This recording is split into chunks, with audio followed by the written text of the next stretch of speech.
പുതുവർഷത്തെ വരവേൽക്കാൻ കേരളവും ഒരുങ്ങി നിൽക്കുകയാണ്. നേരത്തെ നമ്മൾ സൂചിപ്പിച്ചതുപോലെ സാധാരണയായി വലിയ ആഘോഷങ്ങൾ നടക്കുന്ന ചിലയിടങ്ങളുണ്ട്. ഹൈലൈറ്റ് ആഘോഷങ്ങളായി അത് മാറാറുണ്ട്. ഫോർട്ട് കൊച്ചിയൊക്കെയാണ്. ഫോർട്ട് കൊച്ചിയും കോവളവും ഒക്കെയാണ്. ഫോർട്ട് കൊച്ചിയിലേക്ക് ഒരിക്കൽ കൂടി നമ്മൾ പോവുകയാണ്. നിതിൻ അംബുജൻ അവിടെ തയ്യാറാണ്. നിതിൻ, അവിടെ പപ്പാഞ്ഞിയെ കത്തിക്കാനുള്ള എല്ലാ സജ്ജീകരണങ്ങളും കാര്യങ്ങളും ഒക്കെ ഒരുക്കിയിട്ടുണ്ട്.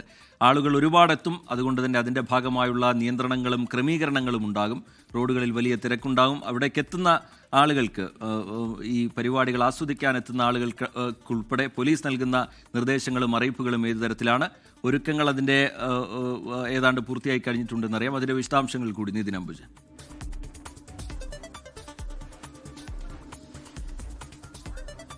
റിജിത്ത്, ഈ പുതുവർഷാഘോഷം ഏതാണ്ട് ആളുകളൊക്കെ തന്നെ അല്പം വൈകിയാണ് വരാറ്. പക്ഷേ ഈ ഫോർട്ട് കൊച്ചിയിലെ അങ്ങനെ വൈകി വരേണ്ട സ്ഥലമല്ല. എത്രയും നേരത്തെ എത്തുന്നു അത്രയും നല്ലതെന്ന് തന്നെ പറയേണ്ടിയിരിക്കുന്നു. കാരണം ആ നിലയിലുള്ള ഒരു ക്രമീകരണങ്ങൾ, ഗതാഗത നിയന്ത്രണങ്ങളൊക്കെ തന്നെ ഏർപ്പെടുത്തിയിട്ടുണ്ട്. ഇതിനും തന്നെ ഫോർട്ട് കൊച്ചിയിൽ ഉച്ചയ്ക്ക് 2 മണിയോട് തന്നെ പലയിടങ്ങളിലായി നിയന്ത്രണങ്ങൾ പോലീസ് ഏർപ്പെടുത്തിയിട്ടുണ്ട്. ആ ദൃശ്യങ്ങൾ തന്നെ കാണാം. ആ ഭാഗത്തൊക്കെ, അതായത് ഫോർട്ട് കൊച്ചിക്ക് ചുറ്റിലുമുള്ള പ്രധാനപ്പെട്ട റോഡുകളൊക്കെ തന്നെ പോലീസ് ഇതിനും തന്നെ വിന്യസിച്ചിട്ടുണ്ട്.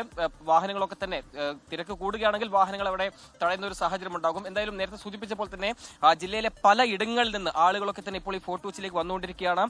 ഇന്ന് ഉച്ചയ്ക്ക് ശേഷം തന്നെ ഇവിടത്തേക്ക് ആളുകൾ ഇങ്ങനെ വന്നുകൊണ്ടിരിക്കുന്നുണ്ട്. ഏതാണ്ട് ഈ നമുക്കിപ്പോൾ ഈ ദൃശ്യങ്ങൾ തന്നെ കാണാം. പുറത്ത് ഈ ഒരു പ്രധാന കവാടത്തിന് സമീപത്തായി നിരവധി ആളുകൾ പലയിടങ്ങളിലായി ഇപ്പോൾ നിലയുറപ്പിച്ചിട്ടുണ്ട്. ഇനി രാത്രി ഏതാണ്ട് ഒരു 7 മണിയോട് തന്നെ, വൈകിട്ട് 7 മണിക്ക് ശേഷം നിരവധി ആളുകൾ ഇവിടേക്ക് എത്തും. മാത്രമല്ല ഇത്തരത്തെ ഒരു പ്രത്യേകത, പരേഡ് ഗ്രൗണ്ടിലും സമാനമായി തന്നെ ഈ പപ്പാഞ്ഞി കത്തിക്കുന്നുണ്ട്. അതുകൊണ്ട് ഒരിടത്ത് മാത്രമായി ആഘോഷം കേന്ദ്രീകരിക്കാതെ 2 ഇടങ്ങളിലേക്ക് വരും എന്നുള്ളത് പോലീസ് സംബന്ധിച്ച് അല്പം ആശ്വാസമാണ്. പ്രത്യേകിച്ചും ഒരു സ്ഥലത്ത് മാത്രമേ ഈ തിരക്ക് അനുഭവപ്പെടുന്നത്. വലിയ സുരക്ഷാ പ്രശ്നങ്ങളൊക്കെ തന്നെ ഉണ്ടാകാറുണ്ട്. പക്ഷേ ഇത്തവണ വെളി മൈതാനത്ത് ഇങ്ങനെ പപ്പാഞ്ഞി കത്തിക്കുന്നത് ഈ തിരക്ക് നിയന്ത്രിക്കാൻ സാധിക്കുമെന്നത് പോലീസ് നേരത്തെ വ്യക്തമാക്കിയിരുന്നു. 1200ഓളം പോലീസിനെയാണ് ഇതിനെ തന്നെ വിന്യസിച്ചിരിക്കുന്നത്. മാത്രമല്ല ഈ പ്രധാനപ്പെട്ട ഈ കേന്ദ്രങ്ങളിലൊക്കെ തന്നെ ക്യാമറകളെ ഇപ്പോൾ ക്യാമറ നിരീക്ഷണത്തിലാണ്. തൊട്ടപ്പുറമാണ് കഴിഞ്ഞ ദിവസങ്ങളൊക്കെ തന്നെ റീൽസിൽ നമ്മൾ ഏറ്റവും കൂടുതൽ കണ്ട ആ മഴമരം. അവിടെയൊക്കെ തന്നെ ആളുകളുടെ എല്ലാം തന്നെ ആഘോഷങ്ങൾ പല കേന്ദ്രങ്ങളിൽ നിന്നായിട്ട് നടക്കുന്നുണ്ട്. അങ്ങനെ ഈ വെളി മൈതാനത്ത് മാത്രമായി ഏതാണ്ട് ഒരു 60,000 മുതൽ ഒരു 80,000 വരെ ആളുകളെ പ്രതീക്ഷിക്കുന്നുണ്ട്. തൊട്ടപ്പുറമുള്ള പരേഡ് ഗ്രൗണ്ടിലും സമാനമായി തന്നെ പപ്പാഞ്ഞി കത്തിക്കുമ്പോൾ വലിയ തിരക്കുണ്ടാകുമെന്നാണ് കണക്കാക്കുന്നത്. അങ്ങനെ 1.5 ലക്ഷത്തോളം ആളുകൾ ഈ 2 ഇടങ്ങളിലേക്ക് എത്തുമെന്ന് കണക്കാക്കുന്നു. എന്തായാലും ഈ പപ്പാഞ്ഞി കത്തിക്കുന്നതിന്റെ ഒരു നടപടികളൊക്കെ തന്നെ ഇതിന്റെ അവസാനവട്ട ഒരുക്കത്തിലേക്ക് കഴിഞ്ഞിട്ടുണ്ട്. കാരണം അതിന്റെ പോലീസിന്റെ എല്ലാം തന്നെ ഇവിടുത്തെ സുരക്ഷാ ക്രമീകരണങ്ങളൊക്കെ തന്നെ പണ്ട് ഈ പപ്പാഞ്ഞിയുടെ മുഖസാദൃശ്യവുമായി ബന്ധപ്പെട്ടൊക്കെ നേരത്തെയൊക്കെ വലിയ വിവാദങ്ങളിലേക്കൊക്കെ പോയതാണ്. പക്ഷേ ഇത്തവണ ഒരു ഗംഭീര പപ്പാഞ്ഞിയാണ്. അതിന്റെ ദൃശ്യങ്ങളും വിവരങ്ങളും കൂടി ഒരിക്കൽ കൂടി നിതിൻ.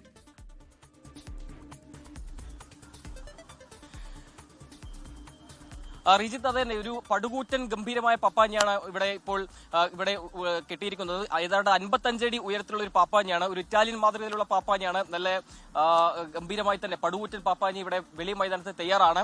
12 മണിക്ക് തന്നെ ഇത് കത്തിക്കും. അത് തന്നെയാണ് ഫോർട്ട് കൊച്ചിയിലെ ആഘോഷങ്ങളുടെ ഏറ്റവും പ്രധാനപ്പെട്ട ആകർഷണം. ഈ പപ്പാഞ്ഞിയെ കത്തിക്കുന്നു എന്നുള്ളതാണ്.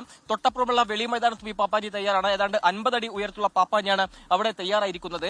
ആ നിലയിൽ ഈ പാപ്പാഞ്ഞിയെല്ലാം തന്നെ ഈ സജ്ജമാക്കി കഴിഞ്ഞു. അതിന്റെ അവസാനവട്ട ഒരുക്കങ്ങളൊക്കെ തന്നെ പൂർത്തിയായിട്ടുണ്ട്. ഇനി ഈ വൈക്കോലൊക്കെ നിറച്ച് അതിനെ കത്തിക്കാനുള്ള ഒരു സമയം മാത്രമേ ഉള്ളൂ. ആ വൈക്കോലൊക്കെ തന്നെ നിറയ്ക്കുന്ന ഒരു നടപടി പണി അവിടെ നടന്നുകൊണ്ടിരിക്കുകയാണ്. നേരത്തെ പറഞ്ഞ പോലെ തന്നെ ഈ പപ്പാഞ്ഞിയുടെ ഈ ഗലാഡെ കൊച്ചിയാണ് ഇവിടെ ഈ പപ്പാഞ്ഞിയെ കത്തിക്കുന്നത്, സംഘടിപ്പിക്കുന്നത്. അതിന്റെ ഒരു മുഖ്യ സംഘാടകനാണിത്. നേരത്തെ സംസാരിക്കൊണ്ടിരിക്കുന്നതാണ് ഇദ്ദേഹം മറ്റു കുറെ തിരക്കുകളിലേക്ക് പോയിരുന്നു. എന്തായാലും ഈ പപ്പാഞ്ഞിയെ കുറിച്ചൊന്ന് സൂചിപ്പിച്ചാല് ഒരു ഇറ്റാലിയൻ മാതൃകയിലുള്ള പപ്പാഞ്ഞാണ് അല്ലേ? അതെ, അത് ഇത് ഇറ്റാലിയൻ കാർണിവലിന് അവർ ഇറ്റലി രാജ്യത്ത് അവതരിപ്പിക്കുന്ന ഒരു പപ്പാഞ്ഞിയാണിത്.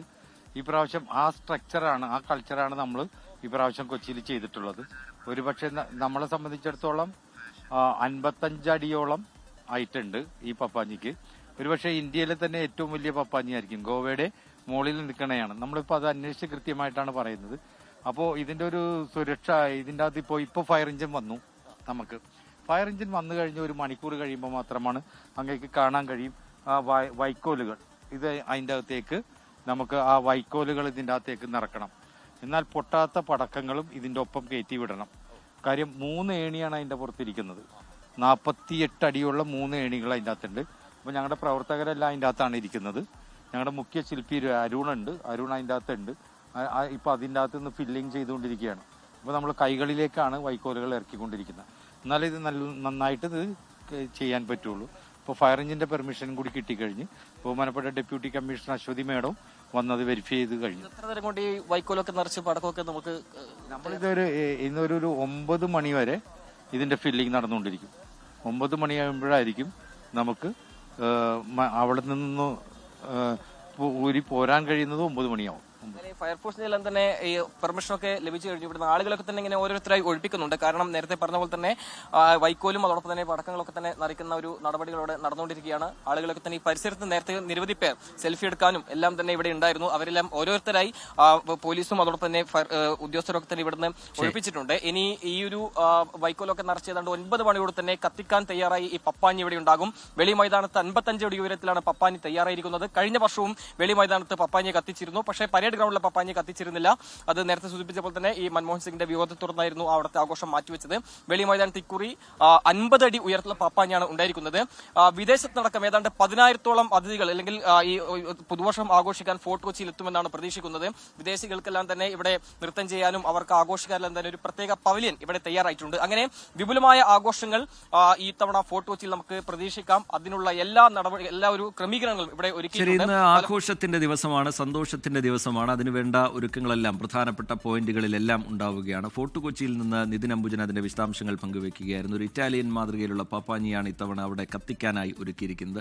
പുതുവർഷം എത്താൻ കൃത്യം പറഞ്ഞാൽ 7 മണിക്കൂറും 15 മിനിറ്റും സമയം മാത്രമാണ് ബാക്കിയുള്ളത്. പക്ഷേ മലയാളി അതിന്റെ ആഘോഷത്തിലേക്ക് കടക്കാൻ അത്രയും സമയമില്ല. ഇനി വളരെ കുറച്ച് സമയങ്ങൾക്കകം തന്നെ പ്രധാനപ്പെട്ട പോയിന്റുകളിലെല്ലാം ആളുകൾ നേരത്തെ തന്നെ എത്തും. വലിയ ഗതാഗത കുരുക്കും തിരക്കും ഒക്കെ പരിഗണിച്ചുകൊണ്ട് നേരത്തെ തന്നെ ആളുകളെത്തും. അതുകൊണ്ട് ആഘോഷ നിമിഷത്തിന്റെ ഒരു കളർഫുൾ കാഴ്ചകൾ വരുന്ന നിമിഷങ്ങളിൽ തന്നെ ഉണ്ടാകും.